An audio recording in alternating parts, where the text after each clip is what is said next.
Hello guys, welcome back. So right now, nasa day 3 na ako ng closed beta testing. And for the past several days, medyo nalaro ko na rin siya.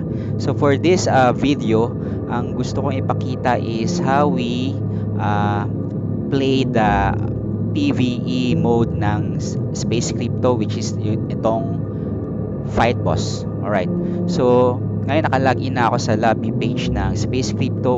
The first thing na kailangan natin gawin is basically to deploy ships. Okay? So how do we do that? Gagawin natin to sa ship na module.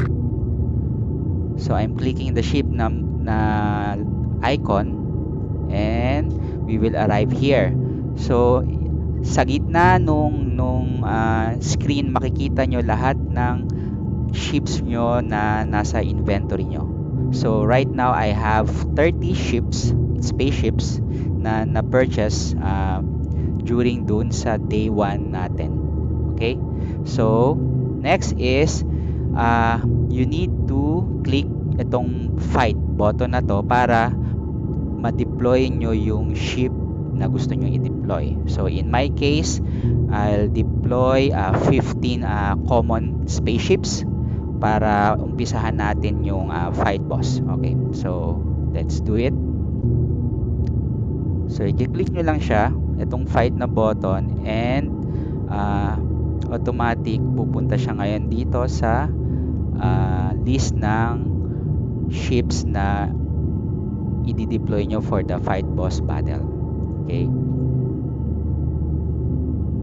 so punuin natin yung 15 na maximum. Wala pang option sa ngayon to do a multi-select. So kailangan natin gawin to isa-isa. I did send a suggestion, a feedback na kung pwede nilang lagyan ng option, kasi bakit ko nasabi later magmamatter to pag kinakalaban na natin yung boss spaceship.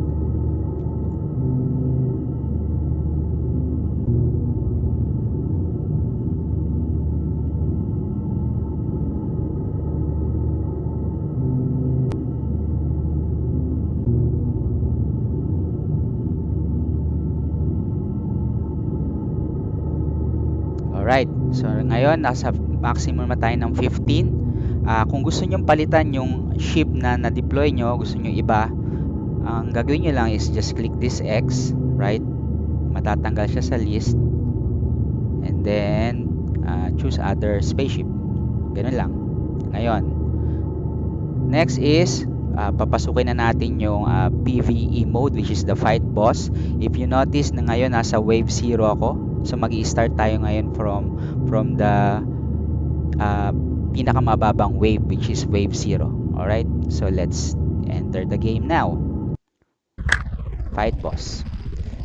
You will notice here na may error message agad na natalo daw tayo. So this is a known bug. Hindi na namin to kailangang i-report sa mga developers. So i-fix nila to. So for now, i-click nyo lang yung confirm para mag-start yung wave natin, wave battle natin. So right now we are trying to destroy the boss spaceship. By the way guys, wala akong ginagawa dito, wala akong kiniklik or whatsoever. Hinintay ko lang matapos yung wave. So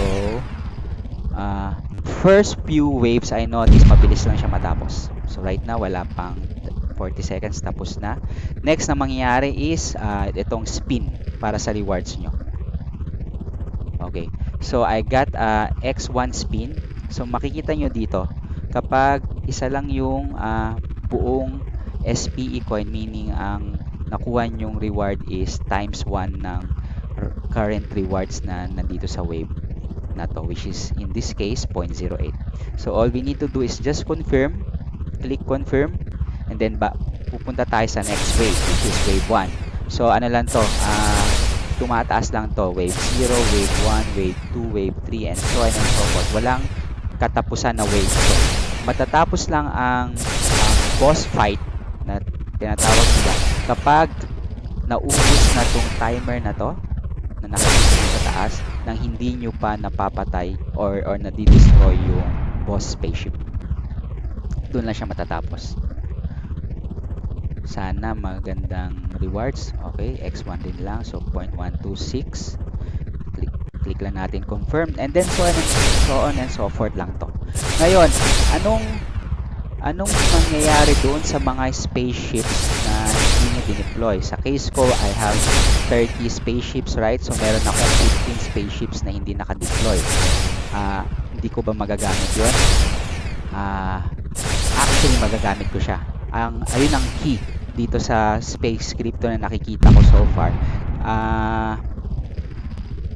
The more kasi na nag-i-increase yung wave mo, the more na nag-i-increase din yung possible rewards. So right now nasa 0.80 na tayo, 'di ba?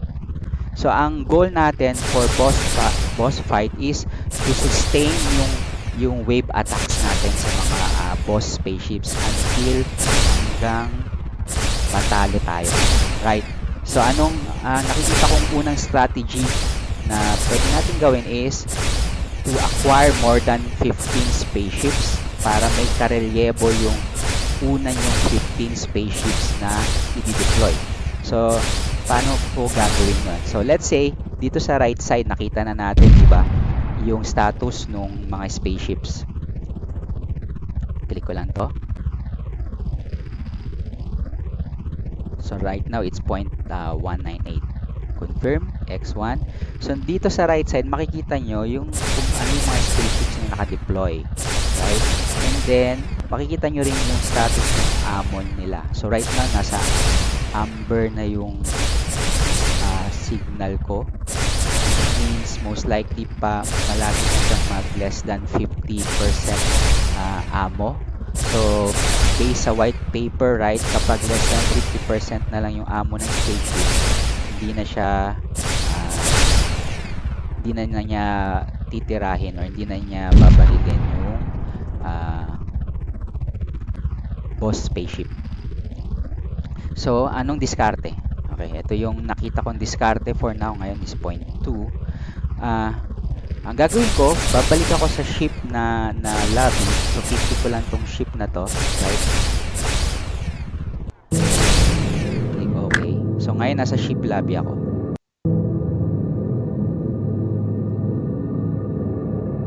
And then, makikita mo dito yung mga actual ammo status ng 15 ships mo. And then, anong gusto kong gawin? Ang gusto kong gawin is i-relyebo tong mga current na spaceship ko with yung mga spaceships na fully loaded pa yung ammo. Kung mapapansin nyo, yung current wave na nasaan tayo, tuloy-tuloy pa rin siya. Hindi siya mag-exit. So, yung oras na to, nakikita nyo, diba, nagka-countdown pa rin siya. Ibig sabihin, active pa rin yung wave 5 natin. So, ang parang mangyari lang, magsasub lang ako, kumbaga. So, let's say, gawin ko, sub ako, ipasok ko lahat ng mga high rares ko na spaceship. So, sa ngayon, meron akong 4. So, maglabas tayo ng 4 na spaceship. Pasok ko ngayon itong rare ko. Another rare.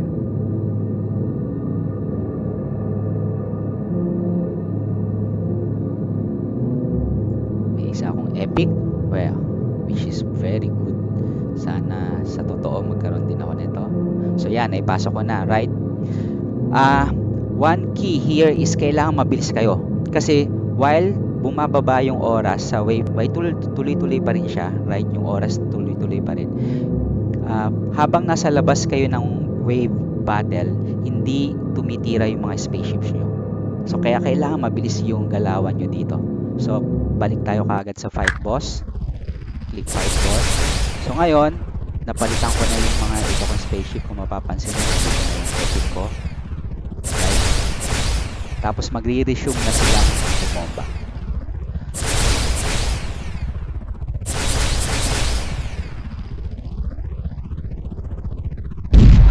So ayan. So ganon. So anong key? Ang key here is kailangang much as possible mapatagal nyo na nag forward kayo ng mga wave, right? So you need to analyze kung anong mga spaceships meron kayo ngayon, anong combination nila, and then analyze kung hanggang saan yung maximum wave na nararating nila, right? Kasi doon makaka-strategize kayo kung sino yung unahin nyo ba muna yung mga high rares yung spaceships, or unahin nyo muna yung mga commons yung spaceship, or pagsasabay-sabayin nyo ba lahat, and then hayaan nyo na lang maubos yung ammo nila ng lahat ng spaceships nyo. Kumbaga nasa inyo yun, nasa discarding nyo yun. Ang goal naman kasi is makakulat kayo ng as much SPE as possible, right? And the way na makakulit kayo ng marami is kung masusustain nyo yung wave attacks nyo sa mga boss spaceships, right? Ngayon, habang nangyari to, anong gusto kong gawin? Pwede akong pumunta sa base. Let's say punta ako sa base ngayon.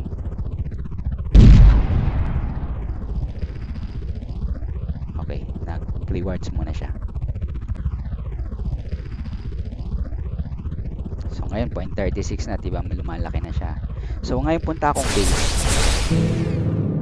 Kung mapapansin nyo, meron ako ngayong isang base na nabili dati. So sa base na to, pwede akong maglagay ng mga spaceships, right, na hindi na full yung kanilang ammo. So kung mapapansin nyo dito, ang makikita nyo lang spaceships na nandito sa list na to sa gitna is yung mga spaceships na hindi pa full yung ammo nila. So anong purpose ng base? Gaya nga nung alam na natin, pinapabilis niya yung pag-reload ng ammo ng kung anumang ship ang ilalagay nyo sa base. Dito ang default niya, diba, kung mapapansin nyo, ito 18 bullet per minute daw pag without base. So kunyari yung merong kang spaceship na ang full ammo niya is 1,000, right? So i-divide mo lang yung 1,000 by 18. Kung anong result nun, yun yung gaano katagal para ma-fully load yung spaceship na yon. So anong diskarte? Usually ang lalagyan mo ng ng base yung mga high rares mo, kasi sila yung matataas yung ammo na kapag naubos is matagal din siyang mag-replenish, obviously. So let's say sa case ko, maglagay ako ng rare. Hindi, wag rare kasi lumalaban pa to eh. So let's say maglagay ako ng rare. Ito, ang mangyayari dito, pag nilagay mo to, itong rare na to, pag minount mo siya sa base, automatic matatanggal siya dun sa mga spaceships na nakadeploy sa fight boss. Yun yung notice ko so far, because siguro for obvious reason, right, ginagawa mo sa base, so automatic mawawala siya sa mga list ng spaceships mo na currently naka-engage sa boss fight. So if you notice, 14 out of 15 lang. So ganun lang guys.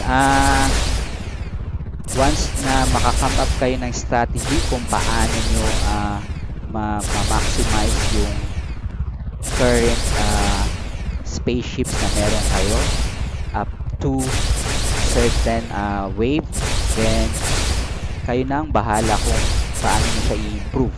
Sa case ko ngayon, right, etong lineup na to, 30 spaceships with few rares, siya, na ma-maximize ko siya hanggang wave 14. So meaning, pagdating ng wave 15, wala na, talo na talaga ako. Wala na akong ma-deploy na mga spaceship because sila hindi pa enough yung ammo para deploy. So during dun sa wave 15 waves na yon, ang ginagawa ko, after ng wave 7, pinapalitan ko lahat yung unang 15 spaceships na dineploy ko ko nung sumunod na 15, and doon din nakasalang lahat ng high rare dun sa second batch ng 15 na yon.